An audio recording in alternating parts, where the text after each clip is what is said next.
Bab 298. Pertanda buruk. Arthur Xiao menyerahkan kotak itu ke depan, dan Claire Sen harus meraih dan mengambilnya.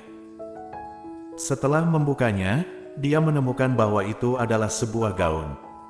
"Ganti dan ikut aku ke perjamuan." Claire Sen berhenti, "Tapi, aku punya urusan dan sudah berjanji dengan Gita." Mendengar, Golden Ye sedikit mengernyit, "Kamu telah menghabiskan cukup waktu dengannya selama 2 hari ini, jadi kamu tidak bisa menemaniku ke perjamuan.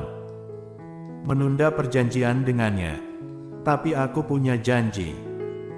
Alasan utamanya adalah dia memiliki hal-hal yang sangat penting malam ini, tetapi mengapa Golden Ye membiarkannya pergi ke perjamuan bersama saat ini? Tampaknya tidak baik untuk menolaknya secara langsung, jadi Claire Sen hanya bisa berkata, "Kalau tidak kamu tidak pergi dulu, aku akan pergi setelah bertemu Gita nanti." "Apakah begitu penting?" Golden Ye, yang diam, tiba-tiba bertanya. "Apa?" "Aku bertanya, apakah Gita lebih penting dariku?" Claire Sen berdiri di sana, menatap Golden Ye. "Apa masalahnya?" Tidak tahu mengapa, saat ini, mata tajam Golden Ye seperti elang yang membuat Claire Sen merasa sedikit bersalah, seolah matanya mampu menembus hati orang. Mungkinkah dia sudah mengetahui sesuatu? Memikirkan hal ini, bibir Claire Sen sedikit bergetar, seolah-olah dia ingin berbicara tetapi berhenti. Setelah waktu yang lama, dia berkata, "Bukan seperti itu, hanya saja aku sudah membuat janji dengannya. Tidak bisa menemaniku sekali." Alis Golden Ye hampir berkerut, dan nadanya sangat tertekan, yang terdengar sangat tidak nyaman. Claire Sen memikirkan orang yang akan dia temui malam ini, dan berkata dengan kejam, "Tidak bisa, lain kali saja, lain kali saat ada perjamuan, aku pasti akan menemanimu."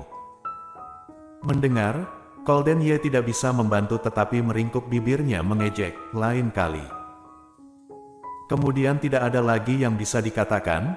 Golden Ye menatapnya untuk waktu yang lama, dan tiba-tiba berkata, "Pergilah." Claire Sen menyetujuinya begitu saja. Untuk beberapa alasan, Claire Sen selalu merasa itu terlalu sederhana, tetapi setelah melihat waktu yang dia dan Gita sepakati semakin dekat. Bagaimanapun, lebih baik pergi dan mencari tahu kebenarannya terlebih dahulu, kemudian jika ada waktu ketika dia kembali, dia akan pergi ke perjamuan untuk mencari Golden Ye. "Kalau begitu aku pergi dulu."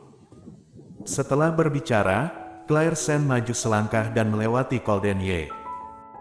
Siapa yang tahu bahwa Golden Ye tiba-tiba menggenggam pergelangan tangannya yang putih tipis ketika dia lewat, menghalangi langkahnya di tempat. Apakah harus pergi?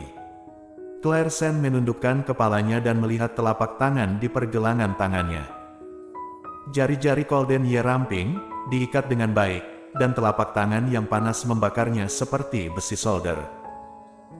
Dia mengangguk dengan keras, "Iya, saat aku kembali jika masih ada waktu, aku akan pergi mencarimu." Begitu suara itu jatuh, Claire Sen merasa bahwa dia memegang tangannya sedikit lebih keras, tetapi segera, dia melepaskannya.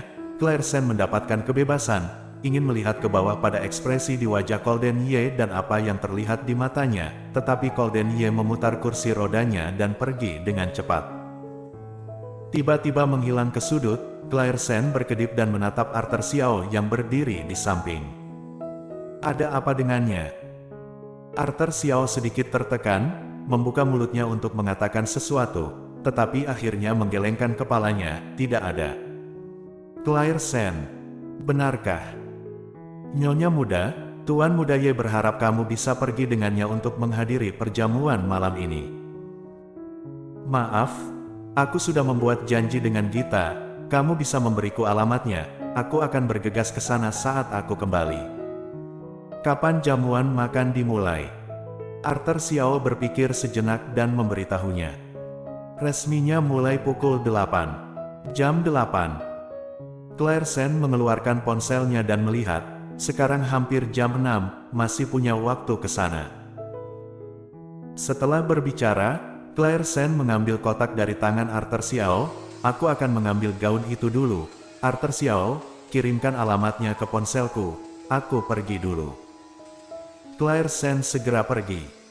Dia masuk ke mobil Paman Jin dan meninggalkan villa. Yang tidak dia ketahui adalah bahwa Golden Ye di lantai 2 berdiri di dekat jendela, menatap dingin ke arah mobil yang menjauh. Asteris dalam perjalanan ke tujuan, Claire Sen melihat waktu lagi. Tempat janji Davin Ye benar-benar jauh. Butuh lebih dari setengah jam untuk ke sana. Meskipun kurang dari jam 6, tapi saat tiba di sana mungkin sidak jam 6 lewat, dan tidak tahu berapa lama percakapan itu akan berlangsung. Paman Jin, mohon untuk lebih cepat. Memikirkan hal ini, Claire Sen tidak bisa menahan diri untuk tidak mendesak. Faktanya, dia tidak ingin mendesaknya jika dia bisa. Bagaimanapun, keselamatan adalah hal terpenting di jalan. Hanya saja dia selalu merasa sedikit gelisah hari ini, perasaan ini semakin kuat sejak dia bertemu Golden Ye dan masuk ke dalam mobil. Sampai sekarang kelopak matanya bahkan berdenyut, selalu merasa bahwa sesuatu yang besar akan terjadi. Telepon bergetar, Arthur Xiao mengiriminya alamat, dan kemudian melampirkan kalimat. Nyonya jika bisa, sebaiknya kembali sekarang. Jika tidak, aku berharap Nyonya ada di sana malam ini, karena malam ini adalah hari yang sangat penting. Hari penting. Claire Sen mengirim pesan teks kembali, menanyakan pada Arthur Xiao hari apa penting itu. Segera setelah mengirim pesan teks, Gita memanggilnya. Claire, aku sudah sampai, apakah kamu akan segera tiba?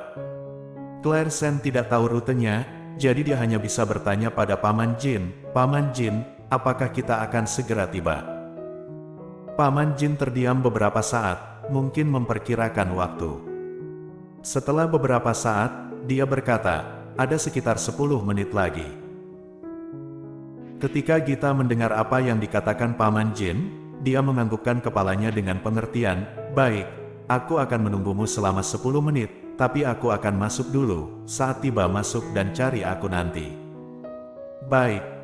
Setelah menutup telepon, Arthur Xiao belum membalas pesan teksnya, mungkin dia sedang sibuk. Memikirkannya, dia meletakkan telepon. Ketika dia tiba di tempat tujuan, Claire Sen melihat Gita duduk di sudut begitu dia memasuki toko. Tidak banyak orang saat ini. Paman Jin berjalan di belakangnya. Memikirkan apa yang akan dia katakan hari ini, Claire Sen berhenti sejenak, lalu kembali ke Paman Jin dan berkata, Paman Jin kembali dulu. Tapi Nyonya, bukankah masih harus pergi ke pesta nanti?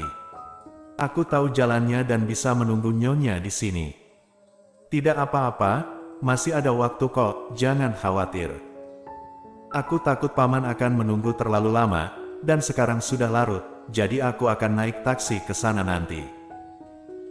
Paman Jin melihat waktu, dan mungkin berpikir bahwa apa yang dikatakan Claire Sen masuk akal, jadi dia mengangguk dan pergi. Setelah dia pergi, Claire Sen pergi ke toko untuk mencari Gita. Gita mungkin bosan, terus menatap teleponnya dan menatap ruangan hingga melihat Claire Sen yang masuk. Dia berdiri dan melambaikan tangannya ke Claire kemudian berteriak, Claire, sini. Claire Sen berjalan ke arahnya, lalu duduk di depannya. Di mana Davin Ye? Bersambung.